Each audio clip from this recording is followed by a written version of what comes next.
Canada رقبے کے لحاظ سے دنیا کا دوسرا سب سے بڑا ملک ہے۔ برطانوی اور فرانسیسی کالونی بننے سے قبل کینیڈا میں قدیم مقامی قبائل رہتے تھے جو اب بھی مختلف حصوں میں آباد ہیں، جنہیں حروف عام میں ریڈ انڈین بھی کہا جاتا ہے۔ کینیڈا کے 10 صوبے اور 3 ریاستیں ہیں۔ کینیڈا کو بین الثقافتی مملکت بھی کہا جاتا ہے۔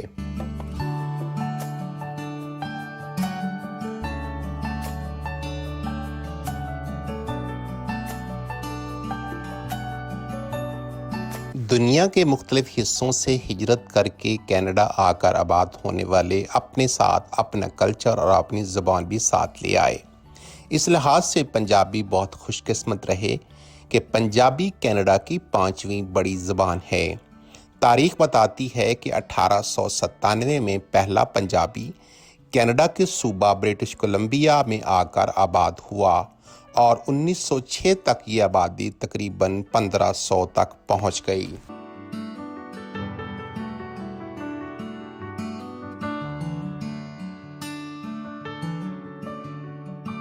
پنجابیوں کی بہت بڑی تعداد برٹش کولمبیا، انٹاریو اور البرٹا صوبوں میں آباد ہے۔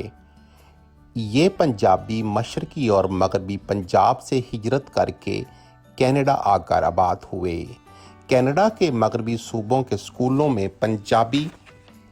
کو ایک مضمون کے طور پر نصاب میں شامل کیا گیا ہے۔ اس لحاظ سے مشرقی پنجاب سے تعلق رکھنے والے مغربی پنجاب پر بازی لے گئے اور یہ گرمکھی رسم الخط میں پڑھایا جاتا ہے، کیونکہ اس میں ان لوگوں کی محنت شامل ہے جن کی کوششوں سے پنجابی کو اسکول کے نصاب میں شامل کیا گیا۔ High commission of Pakistan Canada کی جانب سے جو کینیڈین حکام کو خط لکھا گیا ہے وہ ایک بہت قابل تحسین اقدام ہے اور یہ کام بہت پہلے ہو جانا چاہیے تھا۔ لانگ ٹائم کو میرے ایک دوست جو اب اس دنیا میں نہیں رہے، البرٹا کے صوبائی وزیر تھے سردار منویر سنگھ بھولٹ، میں نے ان سے بھی ذکر کیا تھا اور یہ کام بہت پہلے میں کرنا چاہ رہا تھا اور ہم کوشش بھی کرتے رہے ہیں، کیونکہ میں نے پنجاب یونیورسٹی رنڈل کالج سے پنجابی لٹریچر میں ماسٹری کیا اور میں کینیڈا میں آیا تو ظاہری بات ہے میرے جو استاد محترم شہباز ملک صاحب، پروفیسر سعید خابر بھٹا صاحب، خالد نمائن صاحب، عصمت اللہ زاہد صاحب، میڈم نبیلہ رحمان صاحب اور بے شمار ایسے میرے اساتذہ کرام ہیں جن سے میں نے بہت کچھ سیکھا۔ اور جب میں کینیڈا آیا تو مجھے یہاں کے پتہ چلا کہ جو ہمارا جو نیبر صوبہ ہے برٹش کولمبیا، وہاں کے اسکولوں میں پنجابی پڑھائی جاتی ہے اور بعد میں ہمارے جو دوست منویر سنگھ بھولٹ صاحب ہیں انہوں نے یہاں البرٹا صوبہ کے بھی اسکولوں میں پنجابی کو رائج کروایا۔ تو ظاہر بات ہے جب یہ اسکولوں میں پنجابی پڑھائی جائے گی تو یہاں جاب بھی کریٹ ہوں گی اور میں نے اس سلسلے میں ٹرائی بھی کیا کیونکہ مجھے بھی تھا، میرے پاس ڈگری تھی پنجابی لٹریچر ماسٹر میں۔ تو جب میں نے یہ رجوع کیا تو مجھے پتا چلا کہ یہ یہاں ایسا نہیں ہو سکتا، کیونکہ ان اسکولوں میں جو پنجابی پڑھائی جاتی ہے وہ گرمکھی پڑھائی جاتی ہے، جہاں شاہ مکھی کا کوئی ذکر نہیں ہے۔ تو اب میں نے سنا تو مجھے بہت اچھا لگا کہ یہ بہت احسن اقدام ہے کہ اگر کینیڈین حکام کو یہ بات ان کے نوٹس میں آئے گی کہ یہ پنجابی جو اپنا گرمکھی اور شاہ مکھی 2 مختلف قسم کے رسم الخط ہیں اور جو کہ پڑھنے میں اور لکھنے میں دونوں مختلف ہیں، اور بے شک بول چال میں پنجابی ایک جیسی بولی جاتی ہے مگر پھر بھی ان دونوں میں واضح فرق ہیں۔ تو میں سمجھتا ہوں کہ یہ بہت احسن اقدام ہے اور انشاءاللہ تعالی پاکستان سے تعلق رکھنے والے پنجابیوں کو اس سے بے شمار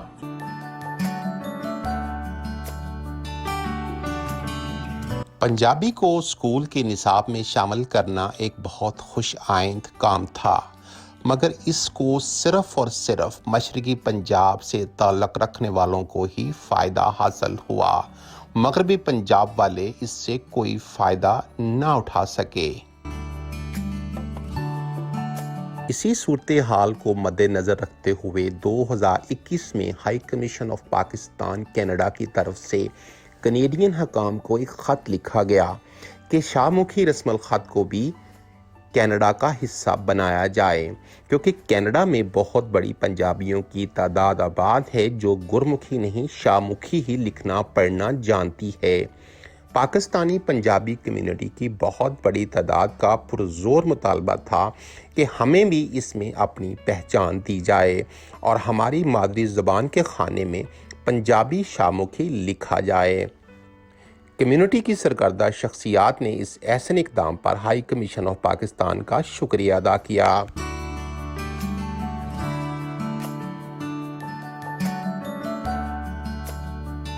اس خط میں پاکستانی ہائی کمیشن نے کینیڈین حکام کو اردو زبان کینیڈین مردم شماری میں انفرادی قومی زبان کی فہرست میں شامل کرنے کی درخواست کی ہے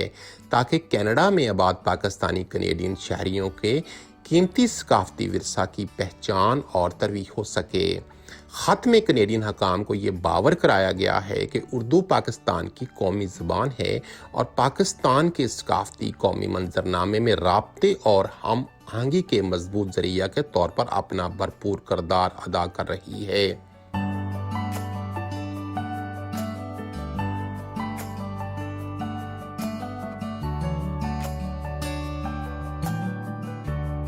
پاکستانی ہائی کمیشن کینیڈا نے خط میں کینیڈین حکام کو مستقبل میں حوالہ جات اور مردم شماری میں ماں بولی کے طور پر پنجابی شاہمکھی اور پنجابی گرمکھی کی علیحدہ زبانوں کے طور پر اندراج کی بھی درخواست کی گئی ہے، کیونکہ ان دونوں زبانوں کو اردو اور ہندی کی طرح علیحدہ رسم الخط میں لکھا جاتا ہے، جبکہ کینیڈین مردم شماری میں اس اہم فرق کو تسلیم نہیں کیا گیا ہے اور محض پنجابی گرمکھی میڈیا اور متن کی ترویج اور اشاعت کے لیے ہی وسائل مختص کیے جاتے ہیں۔ اس لیے یہ وقت کی اہم ضرورت ہے کہ پاکستانی پنجابی کمیونٹی کو بھی سامنے رکھا جائے اور پنجابی کمیونٹی اور پنجابی زبان کے خانے میں شاہمکھی رسم الخط کو بھی ایک علیحدہ پہچان دی جائے۔ السلام علیکم، میرا نام سلمان طارق ہے اور میں مسیساگا کا رہائشی ہوں۔ پاکستان ہائی کمیشن نے ایک لیٹر بھی لکھا ہے کینیڈین فارن آفس کو، جس میں انہوں نے اس بات کا درخواست کی ہے کہ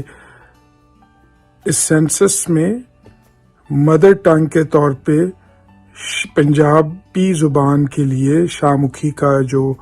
ایک سب سیکشن ہے اس کو رکھا جائے۔ میری آپ سب سے درخواست ہے کہ اس میسج کو پھیلائیں اور ایک دوسرے سے اس بات کو آگے بڑھائیں تاکہ حکومت اس کام کو اس طرح انجام دے۔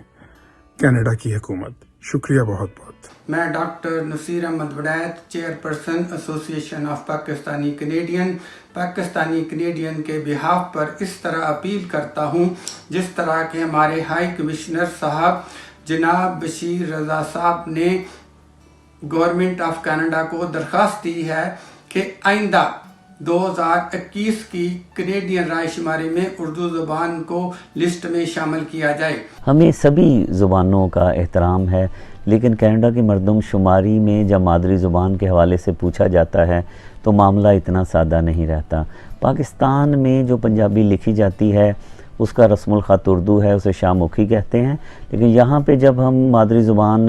کے سوال کے جواب میں پنجابی لکھتے ہیں تو اس کا شمار گرمکھی میں ہو جاتا ہے۔ اب حکومت کینیڈا تک یہ بات پہنچی ہے کہ شاہمکھی اور گرمکھی دو الگ الگ زبانیں ہیں اور ان کو الگ الگ زبانیں ہی تصور کیا جائے۔ السلام علیکم۔ آج کی ایک بہت اچھی ڈیولپمنٹ ہے اور ایک بہت اچھی خبر سننے میں آئی، پڑھنے میں آئی سوشل میڈیا کے تھرو اور کچھ ای میلز کے تھرو کہ ہمارے محترم ہائی کمشنر ان آٹوا جناب رضا بشیر تارڑ صاحب، ان کی طرف سے خط لکھا گیا ہے کینیڈین اتھارٹیز کو کہ یہ جو کینیڈین سینسز ہونے والے ہیں 2021 کے، اس میں اردو لینگویج کو شامل کیا جائے list of individual national languages میں، اور جو پنجابی ہے اس کے ساتھ ایک کالم جو ہے وہ ایڈ کیا جائے کہ پنجابی اگر آپ بولتے ہیں تو اور اس کے بعد جو پڑھتے ہیں یا لکھتے ہیں وہ شاہمکھی میں ہے کہ یا گرمکھی میں ہے۔ تو اس میں جو ایکنالجمنٹ ہے کہ شاہمکھی کی جو ایکنالجمنٹ ہے اس کو جگہ دینی اور اس مطالبے کو ریکگنیشن ملنی بہت ضروری ہے، اور یہ ایک بہت اچھا اقدام ہوا ہے۔ ایک پاکستانی کینیڈین ہونے کے حوالے سے اور خاص طور پہ پاکستانی پنجابی ہونے کے حوالے نال ਮੈਨੂੰ ਇਸ ਚੀਜ਼ ਦੀ ਬਹੁਤ ਖੁਸ਼ੀ ਹੈ ਕਿ ਕੈਨੇਡਾ ਦੇ ਵਿੱਚ ਪਾਕਿਸਤਾਨੀ ਹਾਈ ਕਮਿਸ਼ਨ ਦੇ ਅਫੀਸਰਸ ਨੇ ਕੈਨੇਡੀਅਨ ਹਕੂਮਤ ਨੂੰ ਖਤ ਲਿਖਿਆ ਹੈ ਜਿਹਦੇ ਵਿੱਚ ਰਿਕੁਐਸਟ ਕੀਤੀ ਗਈ ਹੈ ਕਿ ਕੈਨੇਡਾ ਦੀ ਮਰਦਮਸ਼ੁਮਾਰੀ ਵਾਸਤੇ ਇਸਤੇਮਾਲ ਹੋਣ ਵਾਲੇ ਫਾਰਮ ਦੇ ਵਿੱਚ ਉਰਦੂ ਜ਼ਬਾਨ ਨੂੰ ਬਿਲਕੁਲ ਅਲੱਗ ਐਂਟਰੀ ਦਿੱਤੀ ਜਾਵੇ, ਜਦਕਿ ਮਾਂ ਬੋਲੀਆਂ ਦੇ ਖਾਨੇ ਦੇ ਵਿੱਚ ਪੰਜਾਬੀ ਜ਼ੁਬਾਨ ਦੀ 2 ਸੈਪਰੇਟ ਐਂਟਰੀਜ਼ ਡਾਲੀਆਂ ਜਾਣ, ਗੁਰਮੁਖੀ ਔਰ ਸ਼ਾਹਮੁਖੀ। ਤੇ ਇਹ ਇਕਦਾਮ ਜਿਹੜਾ ਪਾਕਿਸਤਾਨੀ ਹਾਈ ਕਮਿਸ਼ਨ ਕੈਨੇਡਾ ਦਾ ਬਹੁਤ ਸ਼ਾਨਦਾਰ ਹੈਗਾ। ਅਸੀਂ ਬਹੁਤ ਐਪਰੀਸ਼ੀਏਟ ਕਰਦੇ ਹਾਂ ਉਹਨਾਂ ਦੀ ਇਸ ਐਫਰਟ ਨੂੰ।